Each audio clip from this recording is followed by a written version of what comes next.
जय सिया राम मित्रों।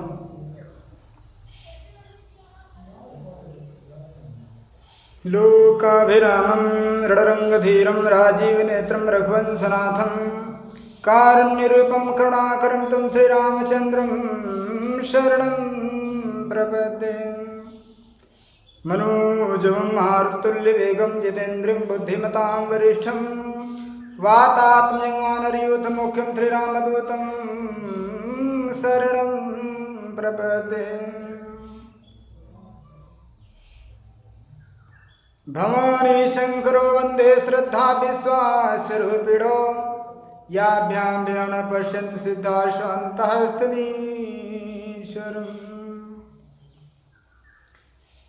या कुन्देन्दुतुषारहारधौला या शुभ्रवस्त्रावृता या वीणावरदण्डमण्डितकरा या श्वेतपद्मासना या ब्रह्मादित्यशङ्करप्राभृतिभिर्देव सदा वन्दिता सा मां पातु सरस्वती भगवती निशेषजाड्यां। या देवी सर्वभूतेषु श्रीदुर्गारूपेण संस्थिता नमस्तस्यै नमस्तस्यै नमस्तस्यै नमो नमः। या देवी सर्वभूतेषु श्रीनिजजननीरूपेण संस्थिता नमस्तस्यै नमस्तस्यै नमस्तस्यै नमो नमः।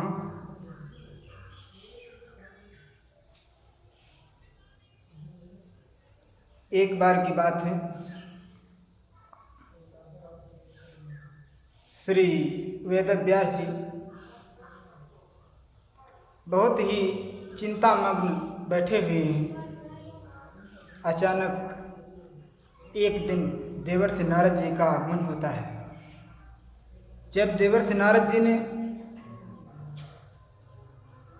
श्री वेदव्यास जी को प्रणाम किया और जब देखा कि वेदव्यास जी बहुत ही चिंतित हैं, उनका चेहरा जब देखा कि बहुत ही उदास है, तो नारद ऋषि ने कहा कि हे मुनिवर, आप अपनी चिंता का कारण बतलाइए, आप चिंतित क्यों हैं। तब श्री वेदव्यास जी कहते हैं कि हे देवर्षि नारद, सुनो, बतलाते हैं मेरे चिंता का कारण क्या है। बोले श्री व्यास सुनो नारद, बोले श्री व्यास सुनो नारद, मुझको कछु ग्लानि होती है, 17 पुराण रच डाला हूँ फिर भी संतुष्टि न होती है। श्री व्यास जी ने कहा कि हे नारद सुनो, मैंने 17 पुराणों की रचना की, फिर भी मेरी आत्मा यही कहती है कि शायद हमने कुछ नहीं किया और मेरी आत्मा दुखी रहती है, पता नहीं क्या कारण है। तब देवर्षि नारद जी ने कहा कि अच्छा, आपने 17 पुराणों की रचना की, तो क्या उन 17 पुराणों में से आपने कोई ऐसा पुराण की रचना की है जिसमें प्रभु की स्पेशल कथा, भक्ति ज्ञान वैराग्य का जिसमें वर्णन दिया गया हो, क्या ऐसा कोई पुराण है। तो वेदव्यास जी कहते हैं शायद ऐसा नहीं है। तो नारद जी कहते हैं चाहे 56 प्रकार का व्यंजन भोजन तैयार किया जाए, अगर उसमें राम रस अर्थात नमक न मिले तो सब व्यंजन बेकार है। ठीक उसी प्रकार से आप 17 पुराणों की रचना की, प्रभु की स्पेशलिस्ट कथा, उसमें धर्म ज्ञान वैराग्य भक्ति का गुणानुवाद आपने नहीं किया किसी पुराण में, तो सब बेकार है। उस समय श्री देवर्षि नारद जी 4 श्लोक श्री वेदव्यास जी को देते हैं। वो 4 श्लोक श्री नारद जी को ब्रह्मा जी के द्वारा मिले थे और श्री ब्रह्मा जी को भगवान विष्णु के द्वारा वो 4 श्लोक मिले थे। वही 4 श्लोक जब नारद जी ने श्री वेदव्यास जी को प्रदान किए, तो वेदव्यास जी ने उन्हीं चारों श्लोकों पर मनन करके 18वीं पुराण अर्थात श्रीमद्भागवत महापुराण की रचना करते हैं। तो श्रीमद्भागवत महापुराण में बहुत ही ज्ञान की चर्चाएं हैं, जिसको एक बार श्रवण करने से मुक्ति पद मिल जाता है अर्थात मोक्ष हो जाता है। श्रीमद्भागवत महापुराण की महिमा अपरंपार है। साप्ताहिक विधान करने मात्र से व्यक्ति का कल्याण हो जाता है, उद्धार हो जाता है, इस मानव योनि से मुक्ति मिल जाती है।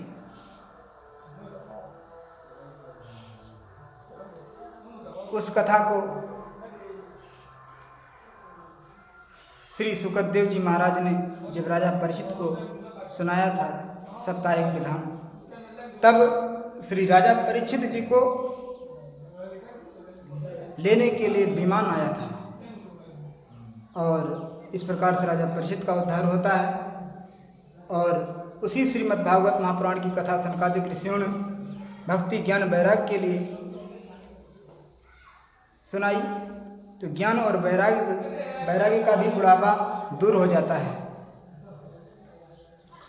और उसी श्रीमद्भागवत महापुराण की कथा को गोकर्ण जी ने अपने भाई धुंधकारी के उद्धार के लिए किया था। अर्थात जब धुंधकारी मृत्यु को प्राप्त हो गया था, प्रेत योनि में गया था, उस प्रेत योनि के लिए भी उद्धार के लिए गोकर्ण जी ने साप्ताहिक विधान रचा। अर्थात जो मृत्यु को भी प्राप्त कर गया हो उसके नाम पर भी अगर श्रीमद्भागवत महापुराण की कथा की जाए तो उस भटकी हुई आत्मा को भी कल्याण हो जाता है। ऐसी श्रीमद्भागवत महापुराण की कथा है। साप्ताहिक विधान अगर प्रेम से किया जाए, वक्ता अगर मर्मज्ञ है, आत्मज्ञानी है, तो कल्याण निश्चित है। कथा की पूर्णाहुति होते ही विमान आता है और व्यक्ति का उद्धार होता है। बोलिए श्री राघवेंद्र सरकार की, भगवान श्री कृष्ण की। तो इस प्रकार से श्रीमद्भागवत महापुराण की कथा मुक्तिदायिनी है, मोक्षदायिनी है, कल्याणप्रद है। जो भी व्यक्ति इस कथा को मन से एकाग्रचित्त होकर के श्रवण करेगा उसका कल्याण निश्चित है। आइए हम आप लोगों के समक्ष एक दृष्टांत प्रस्तुत करते हैं। उदाहरण के लिए एक पंडित जी के द्वारा एक राजा ने श्रीमद्भागवत महापुराण की कथा सुनी।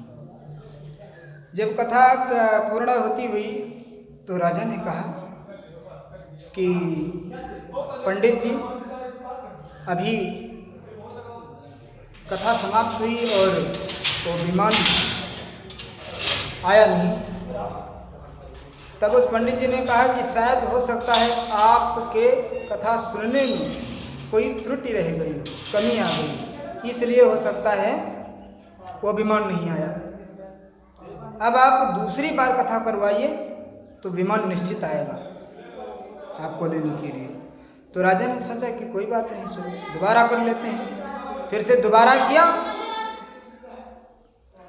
तो दोबारा जब कथा श्रीमद्भागवत महापुराण की सुनी राजा ने, तो जब कथा का पूर्णाहुति हुई, कथा पूरी हुई, तब भी विमान नहीं आया। तो राजा कहता है कि अरे पंडित जी, आपने कहा था कि कोई विमान आएगा कथा के अंत में, विमान तो आया नहीं। तो पंडित जी कहते हैं कि शायद हो सकता है कि थोड़ी बहुत फिर से कमी रह गई है, इसलिए आप तीसरी बार कथा करिए तो पक्का है, निश्चित है कि बार विमान आपको लेने अवश्य आएगा, देवलोक से विमान अवश्य आएगा। तो राजा के पास कोई धन की तो कमी थी नहीं, उसने तीसरी बार श्रीमद् भागवत महापुराण की कथा कराने का निश्चय कर लिया। अब पंडित जी को कह दिया उसने कि ठीक है, मैं तीसरी बार श्रीमद् भागवत महापुराण की कथा श्रवण करने जा रहा हूँ, अगर इस बार विमान नहीं आया तो मैं आपका सर कलम कर लूँगा, अर्थात आपका सर काट दूँगा। तो पंडित जी ने कहा ठीक है, अब की बार अवश्य आएगा विमान लेने। तो पंडित जी कथा प्रारंभ करते हैं। 1 दिन हुआ, 2 दिन हुआ, 3 दिन, 4 दिन कथा पूरी हुई। अब पंडित जी को बहुत ही चिंता हो रही है कि अगर अब की बार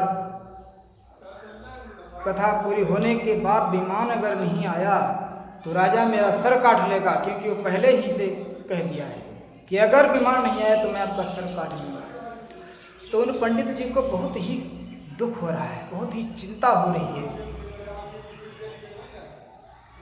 तब उन पंडित जी को बहुत ही कष्ट होता जा रहा है दिन पर दिन। 5वां दिन कथा का हो गया। पंडित जी क्या हुआ, और वो पंडित जी बीमार पड़ गए कि सोच रहे हैं कि विमान तो आएगा नहीं, विमान आएगा नहीं तो सर राजा हमको मार देगा। बड़े चिंतित बीमार पड़ गए। इतने में उनका बेटा अर्थात पंडित जी का बेटा ये सुना कि हमारे पिताजी बीमार हैं, तो आया। वो संतों के साथ रहता था, संत संग करता था, अधिक वनों में रहता था संतों के साथ। जब पता हुआ कि हमारे पिताजी बीमार हुए हैं तब वो तुरंत आया पिताजी के पास। पिताजी से कारण पूछा कि बताओ पिताजी क्या हुआ, क्या चिंता है। तब पंडित जी ने कहा कि ऐसी ऐसी बात है बेटा, अगर विमान नहीं आया, तीसरी कथा है की बार, तो राजा मेरा सर काट लेगा। तो इसलिए मेरी को बहुत चिंता हो रही है कि अगर विमान नहीं आया तो राजा हमको मार देगा, सर काट लेगा मेरा। तो उन पंडित जी का बेटा बोला कि पिताजी चिंता मत करिए, हम एक उपाय सोच लिए हैं। जब राजा आपसे कहे कथा पूरी होने के बाद कि विमान नहीं आया, तो आप उस राजा से कह देना कि हमारा बेटा देखो वहाँ पर है, उससे जा कर के आप पूछो, यही प्रश्न करो, वो आपको बताएगा विमान क्यों नहीं आया, आप ही कह देना। तो कथा तीसरी श्रीमद् भागवत महापुराण की कथा पूरी हो गई, परंतु विमान नहीं आया। तो राजा को बहुत ही क्रोध आता है और कहता है कि अब मैं तुझको जिंदा नहीं छोड़ूंगा। बहुत क्रोधित हो गया। अब पंडित जी बहुत ही चिंताजनक। राजा आता है पंडित जी के पास कि बताओ, आपने तो तीसरी कथा भी कह दी, हमने कथा श्रवण किया और विमान क्यों नहीं आया देवलोक से। अब मैं शर्तानुसार मैं तुम्हारा सर काट दूंगा। तो राजा की बात को सुन करके उस पंडित जी ने कहा कि सुनो सुनो सुनो, रुको रुको रुको, आप जाइए हमारे बेटे से मिलिए, वो आपको बताएगा कि विमान क्यों नहीं आया। राजा ने कहा ठीक है, मैं आपके बेटे से जाके मिलता हूँ, कहता हूँ, लेकिन मैं तुम्हारा सर जरूर काटूंगा। आपको मैं अब की बार छोड़ूंगा नहीं, कतई नहीं छोड़ूंगा।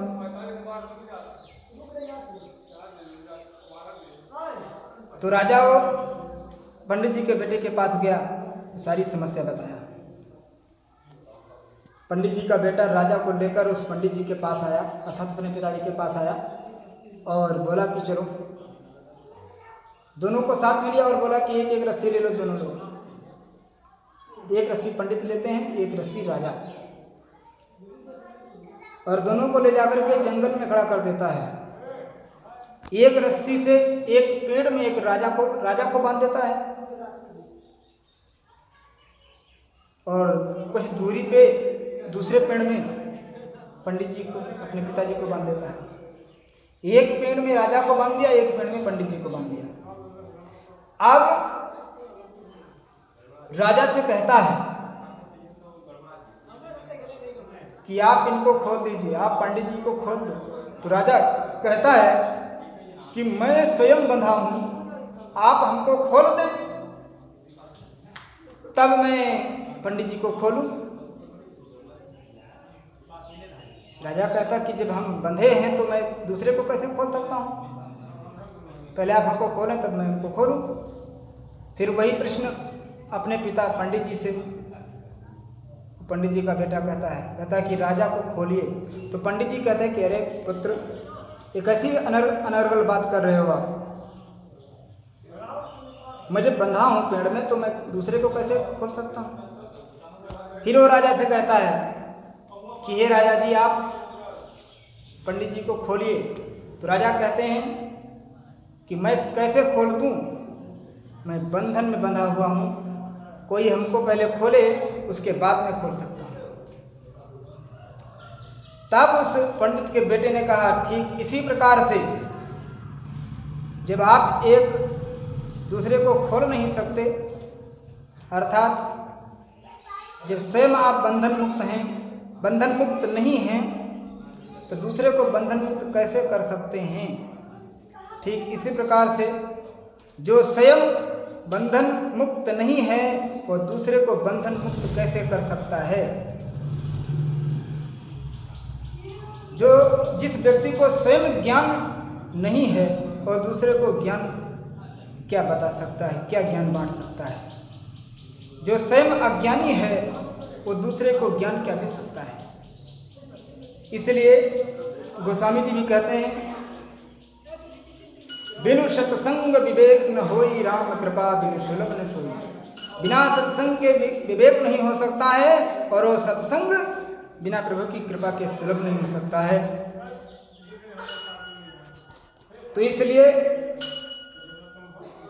उसी की शरण में जाएं जो बंधन मुक्त है। हम गुरु दीक्षा लेते हैं कि हम मेरा कल्याण हो, लेकिन जब गुरु दीक्षा देने वाला ही स्वयं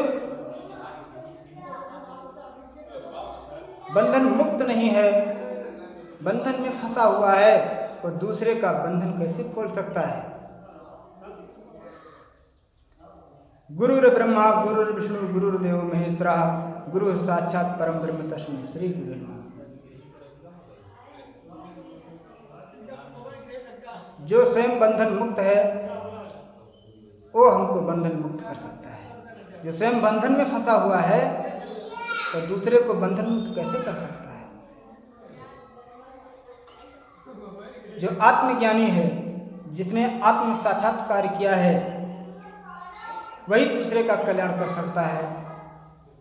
आत्म साक्षात्कार करने वाला कोई बिरला जिन्हों होता है, उसकी शरण में जब हम जाएंगे तभी हमको आत्म साक्षात्कार होगा और आत्मज्ञान होगा, तभी हमको इस जीवन से कल्याण मिलेगा, तभी हम इस जीवन से मुक्ति पाएंगे। बड़े भाग्य मानुष तन पावा, सुर दुर्लभ सब ग्रंथेंगा। ऐसा जीवन बार बार नहीं मिलेगा।